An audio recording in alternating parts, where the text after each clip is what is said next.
All right, is that the person on the Samsung who's not dressed appropriately for court and appears not to have a shirt on? That. All right, so they will not be given a victim impact if that is the person. All right, and then there's someone on by the name of Bachelor Santabenes. All right, so then Samsung appears to be yours, so that person will not be given a victim impact. Yes, sir. All right. I think everyone should know that you have to have clothes on in court. Oh, well, he's at the end of the pile. All right, court is calling 2023 CR 3848, State of Texas versus Michaela Elise Johnson. Can I have parties announced for the record for the state? Defense? Patrick Hancock for the defendant. All right, and are you Ms. Johnson? Yes, ma'am. All right, we're here for sentencing. You entered a plea of no contest to robbery on December 4th. According to the plea bargain agreement, punishment is to be assessed at a cap of 8 years in the prison. The state is opposing your application for community supervision or deferred adjudication. They're taking certain items into consideration. All right. Did you all have a chance to review the PSI report, state? Yes, Judge. Defense? I did, Your Honor. Any objections to the PSI report, state? No, Defense? no, ma'am. All right. State, any witnesses? No, Your Honor.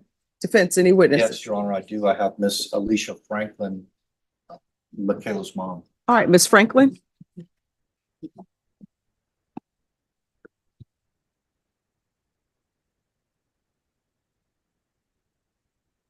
Can you raise your right hand?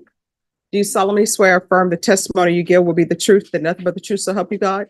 I do. All right, you can lower your hand. Make sure you keep your voice up so the court reporter can hear. If you can Okay. state your name for the record. Alicia Franklin. All right, defense? Miss Franklin, good morning. Good morning. You and I have spent a lot of time together regarding Michaela, is that correct? Correct. And you are aware that Michaela has accepted responsibility for a robbery here in Brick County. Correct. And today is the day that the judge can either send her to prison or entertain her application for probation or deferred adjudication. Correct. Ms. Franklin, let me just ask you, how old is Michaela? As of now, she is 18. When the case started, she was 17. And when did she turn 18? November 3rd.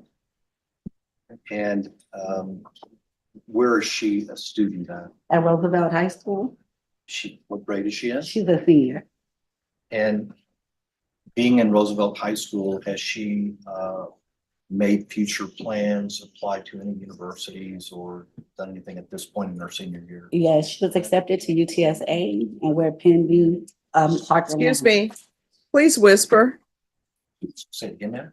She was accepted to UTSA and we're pending the application for Clark Atlanta University. Very good. And how is she doing in school? She's doing good. She's on my honor roll. Right now she has all A's and perfect attendance since she's been out. And did Michaela request a letter from one of her school counselors to offer to the court today? She did. Ron, I tendered this to the state for their review. At some point, you'd like me to look at that, Judge. All right, any objections to the court reviewing this? All right, you may continue. Ms. Franklin, with regard to that letter, is it a positive review of how Michaela's doing at Roosevelt High School right now? It is. Michaela's right now, since her release, she's at the best she's ever been. She's focused, she's serious about furthering her future for college, and she's on the right path. I'd like to take you back to, I guess, the time around this offense. And before I do that, I want to ask you, are you a single mom? I am. Does Michaela have a father in her life who's active, or? He's not active, not consistently. And does she have any siblings? She does. She has a brother and a sister from her father. But living in your household is just No, you? no one, just me and Michaela. I want to take you back to around the time of the offense. Do you remember getting a call that Michaela have been locked up for some very serious offenses. Yes, I do. And can you tell the court what your response was? That she needed to sit there. I left her in there. She needed to understand what she had done and take responsibility. I left her in there for 5 months before I bonded her out, so she could understand that she didn't do anything, it wasn't something small. She needed to understand exactly what she did and what she could look forward to. She needed to know what prison or their county was, what jail was.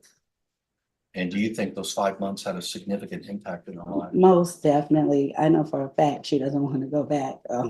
She definitely has a true meaning of what jail is. At just 18 years old, Michaela Johnson stands before the court, facing the consequences of a robbery that changed multiple lives. Her mother testifies, describing depression, mistakes, and 5 months behind bars meant to teach a lesson. The question now, rehabilitation or prison? And was that your goal at that time? That's definitely was my goal, because I could have bonded her out the same day or the next day.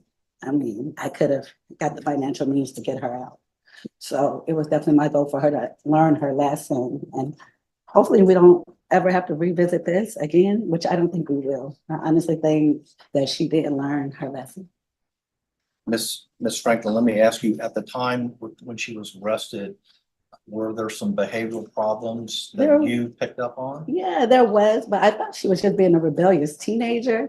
I didn't realize she was like depressed and had low self-esteem until she had suicidal thoughts. I took her to Little Ridge, but they let her out and she did a little counseling here and there. So I thought she was just being more rebellious to herself. I honestly didn't know it was mental health issues there. But once I did know, I've gotten her help.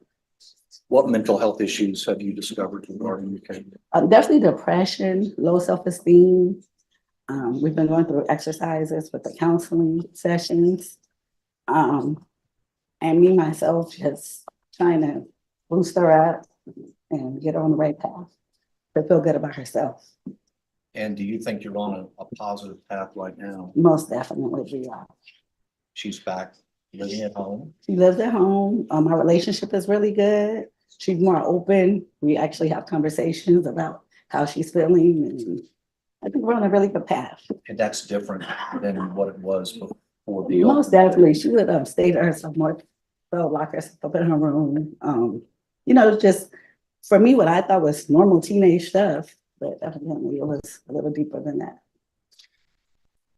Ms. Franklin, you own the business. Would you tell the judge what you do for a living? I do. I'm Sure Glamour Salon, a hair salon in San Antonio. And have you and Michaela talked about her interest in working in the salon? Yes, but actually before this, she did. She was my assistant, and to be honest, I need her back as an assistant. But she wants to be a barber, and to get her through college, it'll be something for her to fall back on. And I can. I'm also an instructor, so she can get some of her hours through me.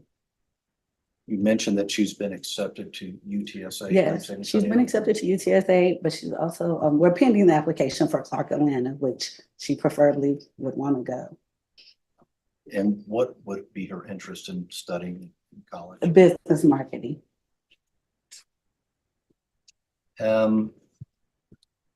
So you left her in jail for 5 months, and now she's been on pre-trial release as a condition of her bond. Correct.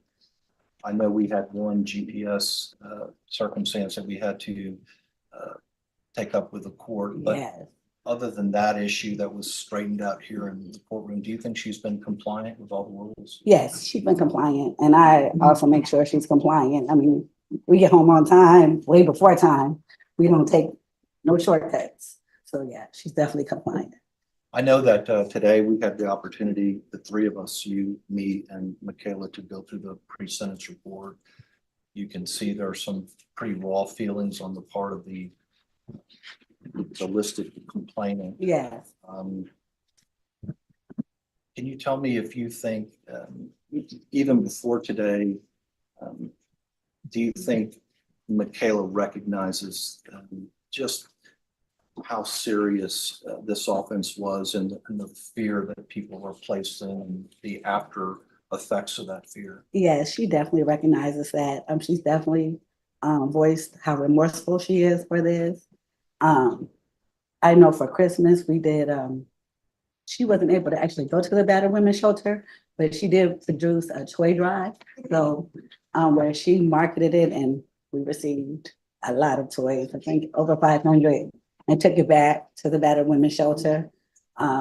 She definitely is remorseful, and she definitely understands that she put these people in fear, and it's not to be taken lightly. Very good. Could you address very quickly whether you think your daughter would be a good candidate for probation or deferred adjudication in this court? I think she would be a great candidate. I think, matter of fact, I know she has a bright future.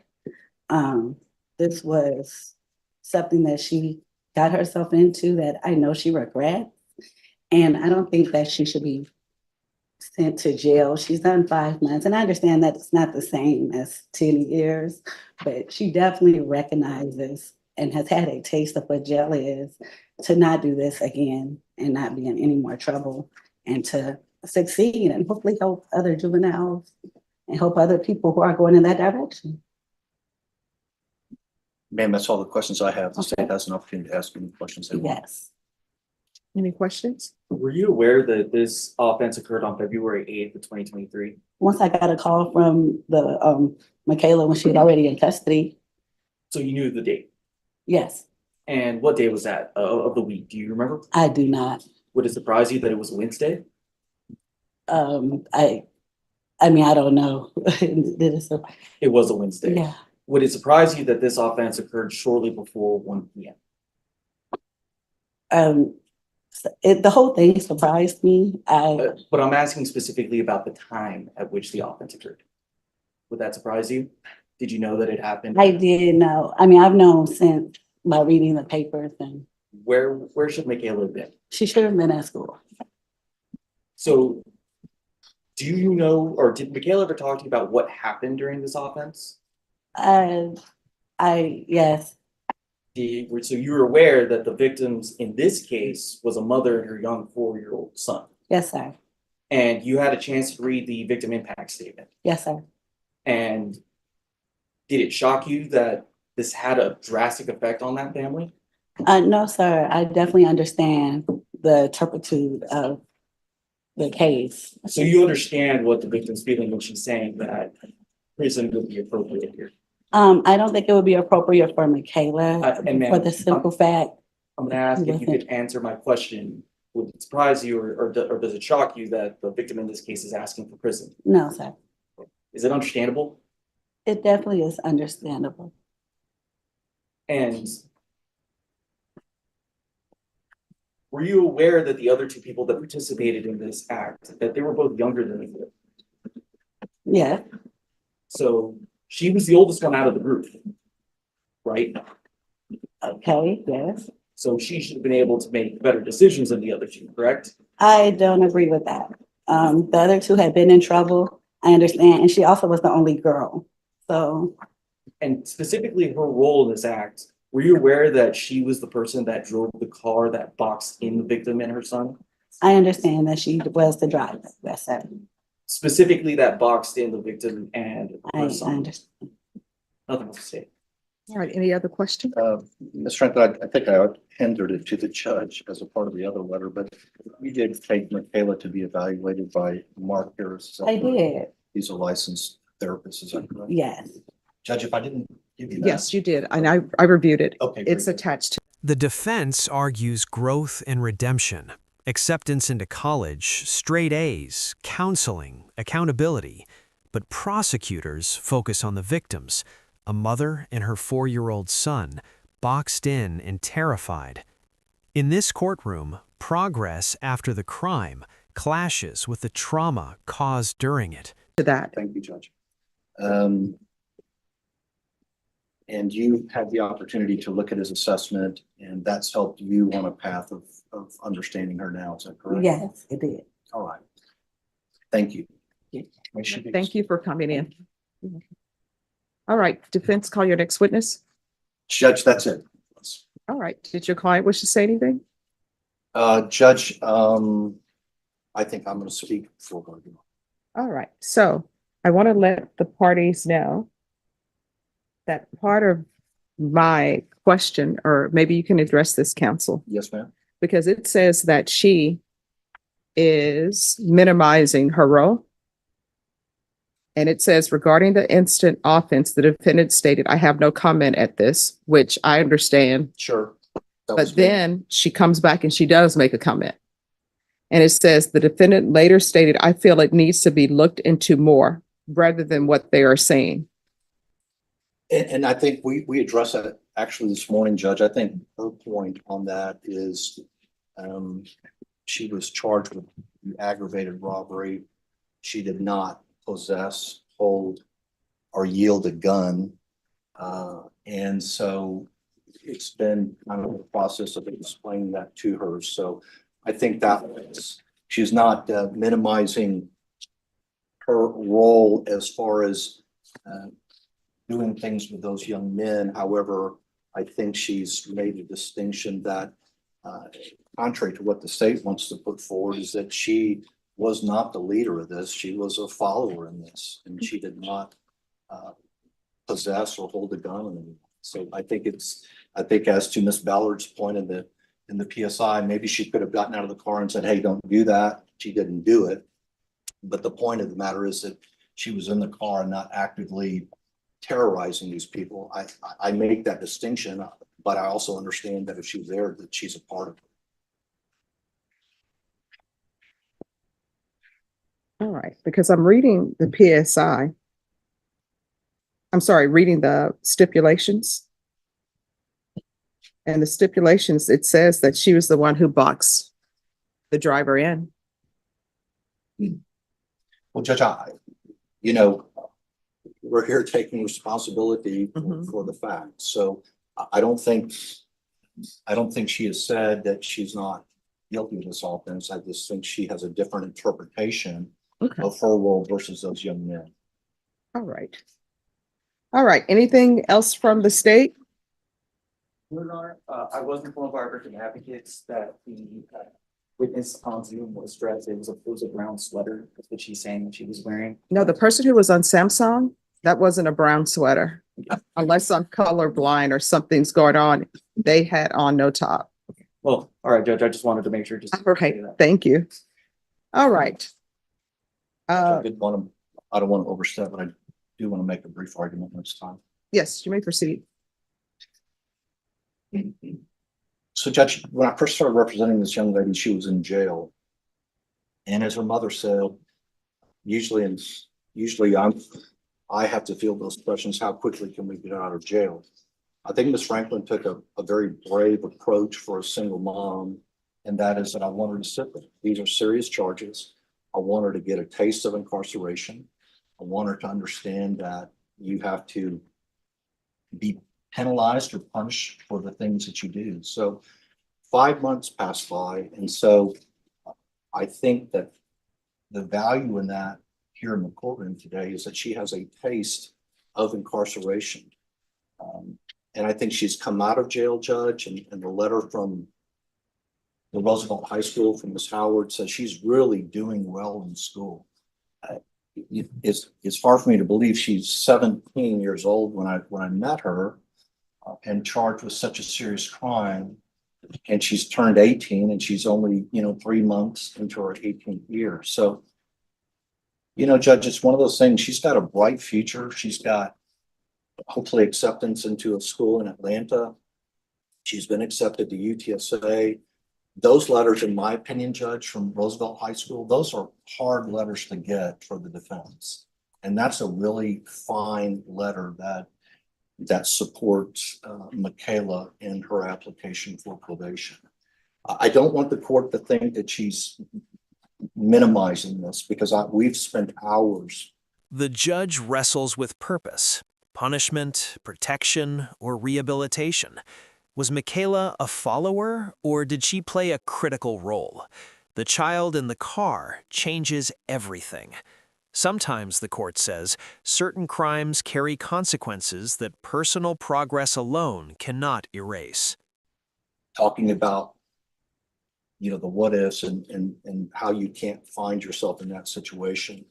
Her mom was bright enough through some talking that we had to get her sessions with Mark Harris. And Mr. Harris is very good through the juvenile probation and through private practice of bringing these young people in. Young people, he specializes in young offenders and working with them with this cognitive behavioral. You can't find yourself in the situation. You can't find yourself around the situation. If you do, then you need to leave. You don't need to be boxing anybody in cars. So I think this has been put square upon Michaela. I think she's done a great job out on bond. I think she's doing a great job in school right now. I can tell you that her relationship with her mother has never been better. I just really beg this court to give this young woman a chance. A conviction and being sent to prison is going to irreparably change her life. Now, I know that there's victims out there who have had their life irreparably changed too. There's nothing we can do about that. But this is a young lady who's clearly on a positive path, and we'd like for her to stay there with the court's permission. State. Judge, the situation here is that they specifically targeted a mother and a young child. That child's been damaged for the rest of his life. He's gone through immense trauma. And the role that Ms. Johnson played here was an important one. She boxed them in. She's the reason why they could not get away. I understand that she's made a lot of progress after the fact, but in that moment, she could have made different choices. Choices is what she's gonna have to make going forward. It's something that the state feels that prison would be appropriate here. The victims feel that prison would be appropriate here. That's what we're asking for. Judge, I just want to, you see more of these PSIs than I do, but it looks like the juvenile offenders who I think have the more serious role in this. I can't read this correctly, but it looks like one of them had his cases dismissed, maybe placed on probation, and then one was sent to some kind of TYC placement. So I guess if I look at that, Judge, I just argue that there will be some kind of equitable position here by the court to figure out what to do with Michaela. Again, Judge, deferred adjudication on second-degree felony is quite a good thing. I mean, we all know what deferred adjudication is, but sometimes it doesn't mean a do diddly damn in court. Here, it makes a big difference because it gives her a chance to prove herself, and it gives the court a long leash to make sure that she's doing well. I don't know what else we could bring the court to show that she's remorseful, doing well at home, doing well on her conditions of bond. So again, we would ask that the court wisely place her on deferred adjudication. Understand that she's done 5 hard months in the Bexar County Jail. I think she spoke about her fear of the jail with Mark Harris in that letter. I think her mom made a good decision, and we're hoping that will sway the court in giving her a chance at a future without being another young Black female with a conviction on her. Here's the court's problem, and what I think people need to look at. Sometimes punishment, and all attorneys will tell you, when we're in law school, they tell you about the purposes of sentencing. Sometimes the purpose of sentence is for rehabilitation. Sometimes it's just punishment. Sometimes it's protecting the community. There are a whole host of reasons. But your problem is sometimes when you've done something that is considered so horrendous, right? No matter the changes you've made, sometimes it's just a prison offense. There are a lot of people who do things that I'm sure if they could go back in time, they would have changed it. They would have said, I wouldn't have done it. But the boxing of someone in with your vehicle, and I read the PSI report, and I read the The ruling is final. 6 years in prison. The plea agreement stands. The court acknowledges her efforts, but the severity of the crime outweighs them. A young woman's future shifts in an instant as the courtroom falls silent and reality sets in. Stipulations. In the stipulations, the driver of the vehicle said, hey, my son is in the car. And that didn't give anybody pause. I would think that there are certain things that should give people pause. For example, if somebody holds somebody at gunpoint and they want to steal their vehicle, they would say, oh my gosh, shucks, I didn't know there was a child in this car. Let me pause. But they gave nobody pause. Everybody just still continued with what they were going to do. That's a problem for the court. So this is what the Judge, court. isn't the problem that she was, no matter what her role was, it was still going to be something that was horrendous because it's a robbery. Yeah. So and I'm not trying to argue with the court, but under that circumstance, then no one should be eligible for deferred adjudication.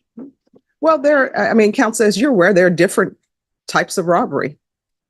And there are some robberies that don't involve a child. State? Your Honor, so right here, one thing I did notice in the letter for the psychiatrist, something that is bothering me, I knew I'd seen it somewhere in here, is that Ms. Johnson, she said she gave them a ride but did not know their intentions, but she played a role in boxing them in. She says that she had never had or handled a gun that night. When the police lit up her car, the boys threatened her if she didn't keep going. One of the boys threatened to shoot her if she stopped. Nowhere is that brought up in the report that she had mentioned that she had said that they had threatened her. So that's just something that is. Well, I don't think it's her feeling. So it's not going to be in a police report. Right, But I can tell you that was her feeling on this. She did feel threatened by these two young juvenile offenders. But we're here today to take responsibility and not make excuses. So that's our answer to that, Judge. All right. Is there anything else before the court makes its ruling? No, Your Honor. No, you're not. All right, this is what the court is going to do. Court is going to find you guilty, taking consideration 2023 CR 3850, 2023 CR 3849, grand jury number 806632. There's to be restitution of $110 to John Bright in grand jury number 806632. Give you credit for any time served. I'm going to retain jurisdiction. Your attorney will tell you what that means, and I'm going to sentence you to 6 years in the prison. Did you review what it's entitled trial court certification with your attorney? Did you understand it and did you sign it? Because this is a plea bargain agreement, because I followed your plea bargain agreement, because you waive your right to appeal, you do not have the court's permission to appeal. Because this is a felony conviction, you're not allowed to own or possess any weapons or ammunition. If you have a question over what a weapon or ammunition is, you'll need to speak to your attorney. And Mr. Hancock, you can explain to her what that means. I will, Judge. All right.